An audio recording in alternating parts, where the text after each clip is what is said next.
Hello friends, आप सबका बहुत बहुत स्वागत है एमडी टीच चैनल में।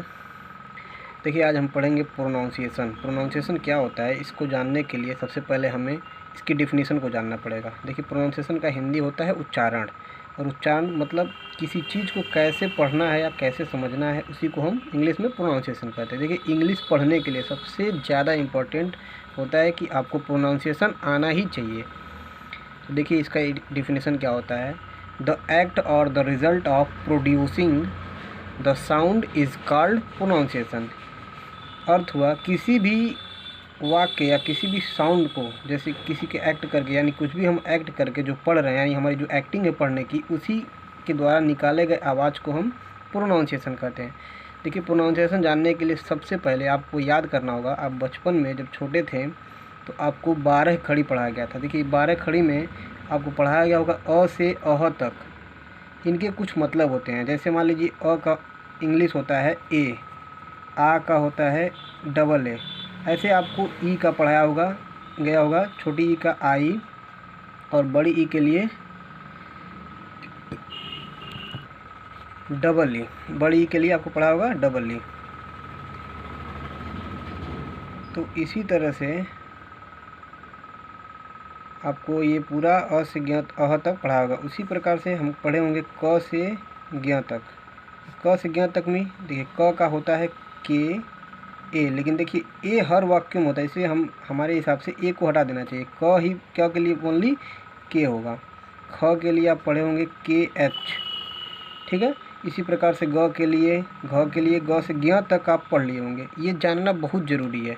अगर आप प्रोनाउंसिएशन को पढ़ना चाहते हैं तो इसको जानना बहुत ज़रूरी है। क से ज्ञ तक आप पढ़ेंगे, क्योंकि देखिए ये क से ज्ञ तक जो होता है ये व्यंजन होता है और ये स्वर होता है, और स्वर और व्यंजन मिल के ही वाक्य का निर्माण करते हैं या शब्द का निर्माण करते हैं। देखिए, जैसे हमने यहाँ पे एक शब्द लिखा है काम, तो क के लिए देखिए के, क पे आ का मात्रा है, तो आ के मात्रा के लिए डबल ए होता है, लेकिन देखिए हम एक ही ए आएंगे, क्योंकि हर वाक्यों में हर शब्द में ए होता है।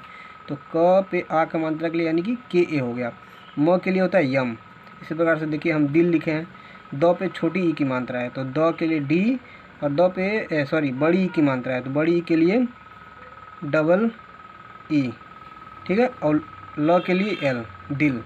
तो इस तरह से हम लिख सकते हैं। देखिए, गोरखपुर मैं लिखा हूँ तो जी, ग पे ओ का मात्रा तो ओ, आर के लिए र के लिए आर, ख के लिए के एच, प पे बड़ा ऊ का मात्रा है, देखिए बड़ा ऊ का मात्रा है इसलिए हम यू लगा देंगे, ठीक है। और ये छोटा होता है आर, गोरखपुर। इसी प्रकार से अमित, किसी का नाम ए, म पे बड़ी की मात्रा मी, अत अमित। तो आपको समझ में आ रहा होगा। इसी तरह से हम किसी भी शब्द को लिख सकते हैं। देखिए, इसको पढ़ने के लिए हम क्या करते हैं, पढ़ने के लिए भी सेम वही है कि जैसे हमने कहीं कोई कह दिया मोहन घर जाता है, इसको प्रोनाउंसिएशन कीजिए, तो हम कैसे लिखेंगे, एम म पे ओ का मात्रा ओ एच एन। देखिए, मोहन, ये प्रोनाउंसिएशन के हिसाब से मैं लिख रहा हूँ। देखिए, प्रोनाउंसिएशन सिर्फ आपको समझने के लिए बताया जाता है। इसको इंग्लिश की बेसिक नॉलेज, यानी आप थोड़ा इंग्लिश पढ़ सकें, इसके लिए प्रोनाउंसिएशन का यूज किया जाता है। लेकिन पूरी तरह से प्रोनाउंसिएशन इंग्लिश को पढ़ने के लिए सही नहीं है, क्योंकि आप देखिए आगे जब जाएंगे तो आपको पता चलेगा। देखिए, घर जी एच, घ र, देखिए घर हो गया। जाता, जाता के लिए जे, और ज पे ए का मात्रा तो ए, टी के लिए त, और त पे आ का मात्रा तो जाता।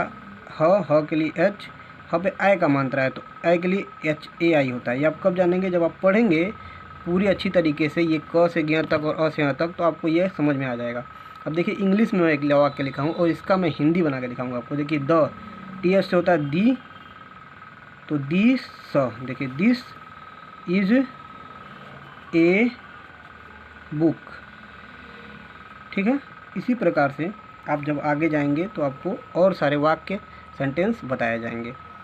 लेकिन प्रोनाउंसिएशन पूरी तरह से नहीं काम करता है। क्यों नहीं पूरी तरह से काम करता है, जैसे मैं देखिए अभी इंग्लिश में अभी कुछ वाक्य होते हैं, जैसे WAL के वाक, इसे हम पढ़ते क्या है वाक, लेकिन इसमें यल है ना, अगर हम प्रोनाउंसिएशन के हिसाब से इसको लिखेंगे तो ये वाल्क हो जाएगा, लेकिन ये वाल्क गलत होता है। इसका प्रोनाउंसिएशन क्या होता है, वाक। इसी प्रकार से और सारे वर्ड हैं। देखिए, ये प्रोनाउंसिएशन का सिद्धांत यही है कि आपको इंग्लिश की बेसिक नॉलेज आना चाहिए, थोड़ी इंग्लिश पढ़ने आ जाना चाहिए। उसके बाद जब आपको इंग्लिश पढ़ने आ जाएगा तो आप धीरे धीरे, यानी जितना बुक्स को रिवीजन करेंगे, पढ़ेंगे, वैसे ही आप और आगे पढ़ते चले जाएंगे।